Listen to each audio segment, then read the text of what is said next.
au lance-roquettes. Puis, il visa de l'autre côté de la rivière et calcula la distance de chute inertielle, tirant précisément lorsque la roquette toucha le sol et récupéra la corde. La roquette se fixa avec succès à une branche d'arbre. Amy se précipita pour aider.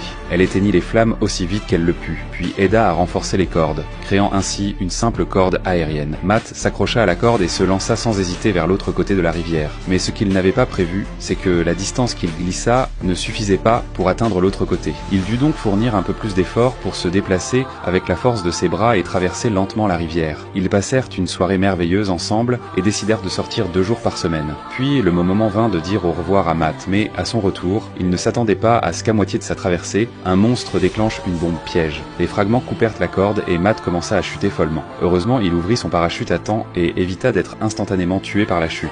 Amy n'hésita pas une seconde, attrapa ses armes et ses équipements et sauta directement vers le terrible brouillard. Bien qu'elle ait réussi à ouvrir son parachute, lorsqu'elle atterrit, elle se retrouva accrochée par les arbres et faillit se noyer dans la rivière. Calmement, Amy utilisa son couteau pour couper son sac à dos et se laissa emporter par le courant rapide. Finalement, elle réussit à attraper un grand arbre. Elle parvint ensuite à localiser Martha et les deux furent temporairement soulagés de leur danger. Elles décidèrent de suivre la rivière pour quitter ce canyon horrible, mais elles ne savaient pas que leur odeur avait été détectée par le monstrueux prédateur.